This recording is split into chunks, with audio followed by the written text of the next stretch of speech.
Hi everybody, Matt here from Matt Likes Comics. Now, I know that we're all comic fans, or we wouldn't be getting into this sort of thing and doing the videos and reading the books, as much fun as they are, they're great. Comic books are just one part of pop culture, especially since comic books in a lot of cases are inspired by and or direct direct products of other things. For example, you've got famous movies like Star Wars, Aliens, Predators, TV shows like The X Files and Buffy, even, Get Smart over the years. But one of the biggest influences that have happened on comic books over the years are cartoons.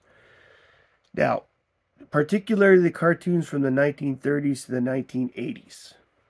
There are cartoons to this day, but I just don't find that they go into comic books very much. I haven't seen a Hey Arnold comic book. I have seen Ren and Stimpy. I have seen Beavis and Butthead from the 90s, and of course, more recently, SpongeBob SquarePants. But the fact is that cartoons have been a huge source of material to do comic books, especially for companies like Dell and Gold Key slash Whitman over the years. This video is about one of those cartoon characters. And yes, this video is a Dell Gold Key Whitman one. As you may or may not know, I've discovered that I have an absolute love because I love cartoons so much. I mean, I still watch them. I've introduced my daughter to Tom and Jerry and Chilly Willy and Bugs Bunny, etc. I've tried to do it with my son, but he's just not as interested as my daughter is. Okay, so my daughter and I have spent many hours over the last couple of years watching cartoons together. This particular one, though, that I'm going to do today is for Woody Woodpecker. I've done Daffy, I've done Donald, so I've done the two major companies. Well, this is number 3 from the 1940s. Hanna-Barbera takes that over from the 1960s on, but in the 40s, the third biggest cartoon people were Universal, who had the rights to distribute cartoons like Popeye, Woody Woodpecker, Betty Boop, etc., etc. So, Woody Woodpecker began as a character appearing in cartoons made by the Walter Lantz Studio, which was at the time a part of the Universal Studios. In 1940, he was in his first cartoon, and his last cartoon that was made from the golden age of animation, as they call it, was 1972. There have been some recent ones, but they're not the same, and they're certainly not done the same way. Created by Walter Lantz, he debuted in the Andy Panda short Knock Knock on November 25th, 1940. Originally, in his first 3 appearances, he was voiced by the master himself, Mel Blanc. But after 3 shorts, he was replaced by Kent Rogers, Danny Webb, Dick Nelson, and Ben Hardaway from one to another. Ben Hardaway ended up doing the voice for a few years. But in 1950, Grace Stafford became the voice of Woody Woodpecker, and she did the voice of Woody Woodpecker from there on in. But she wouldn't allow herself to be credited on cartoons until 1958 because she was afraid people would stop watching if they knew that Woody Woodpecker was being voiced by a woman. The silly things that they thought back then. Woody Woodpecker was first shown on television in 1957 as The Woody Woodpecker Show.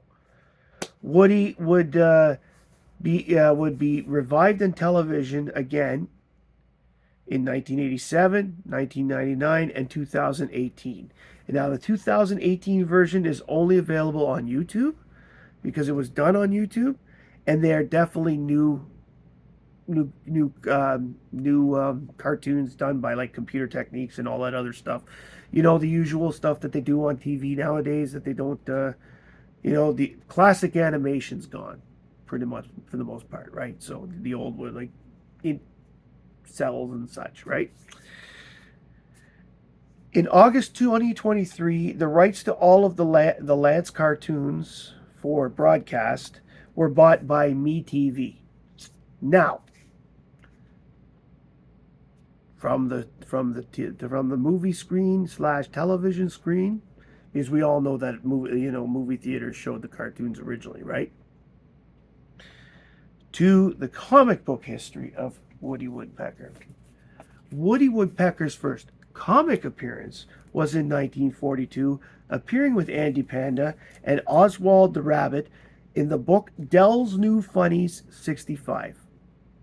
Now, it was New Funnies 65, but because it was done by Dell, a lot of people refer to it as Dell's News Funnies, even though it's just technically New Funnies. And that was it. That had a cover date of July 1942. Eventually, Woody Woodpecker became the star of this book because he was the star. Like, he was the most popular of the Walter Lantz characters. I mean, you had Andy Panda, Heckle and Jekyll, Oswald the Rabbit, Chilly Willy, but Woody Woodpecker was the star. This led to Woody becoming a regular person in the Four Color series and then getting his own series in 1952. They started his series with the issue 16 to reflect the 15 books that were issued under the banner of Four Color.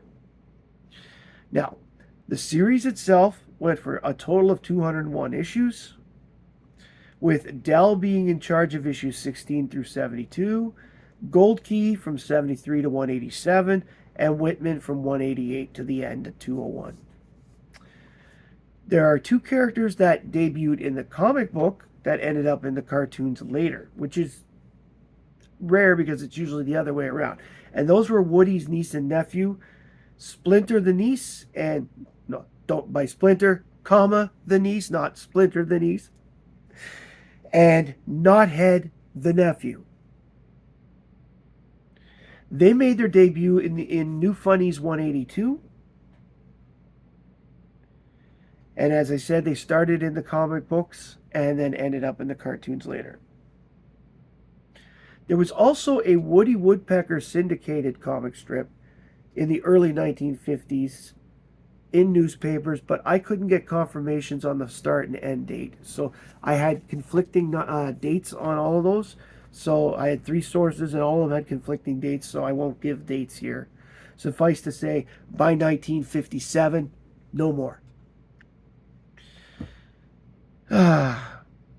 Noted creators over the course of the Woody Woodpecker series included characters like Carl Fahlberg, Paul Murray, and we've seen the name Paul Murray before because he did a bit of Daffy as well, Tony Strahl, who we also seen in some of the other books, and Frank Thomas.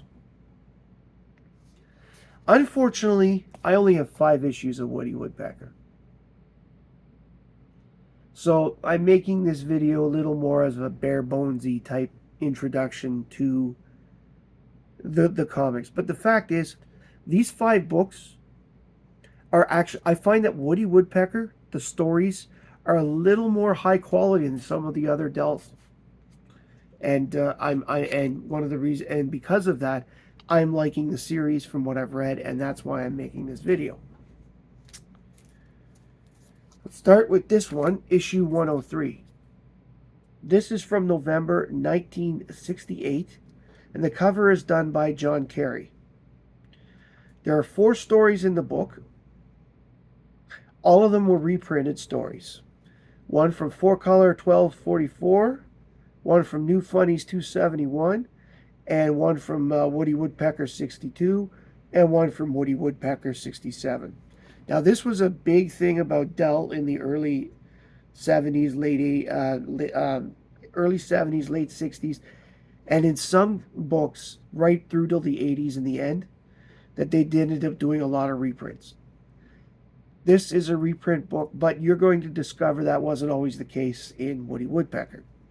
The writers that they've credited for the various reprint stories are Vic Lockman, Michael Maltese as writers, and Rex Mason, Bill Weaver, and Veva Aristo.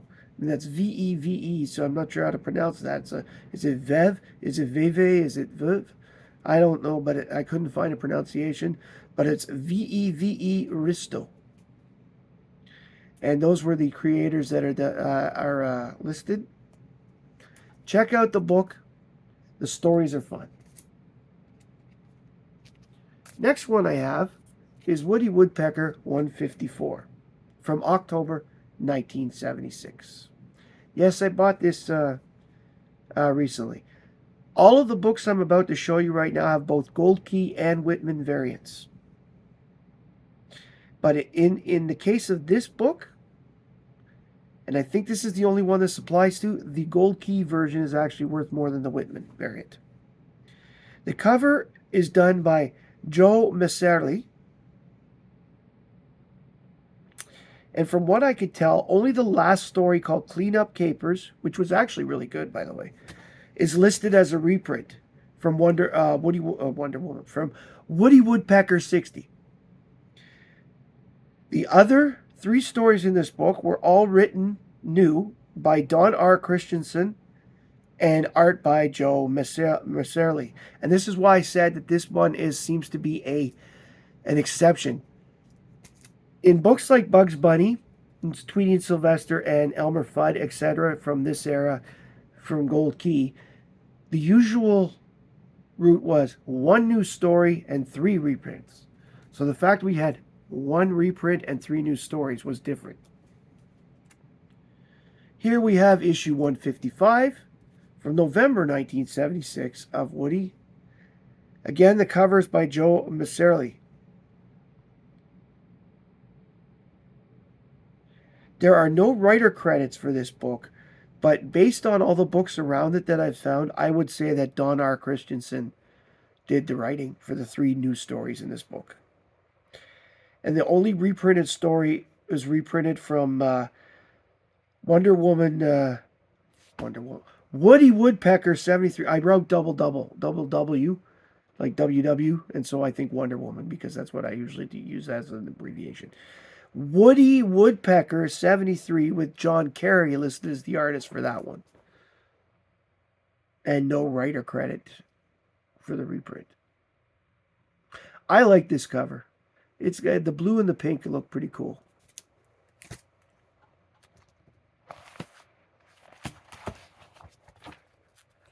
Next up, another great one.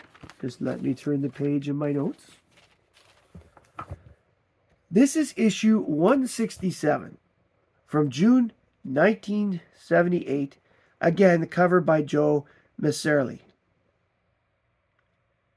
And this book has 3 new stories in it again, all written by Don R. Christensen and drawn by Joe Messerli.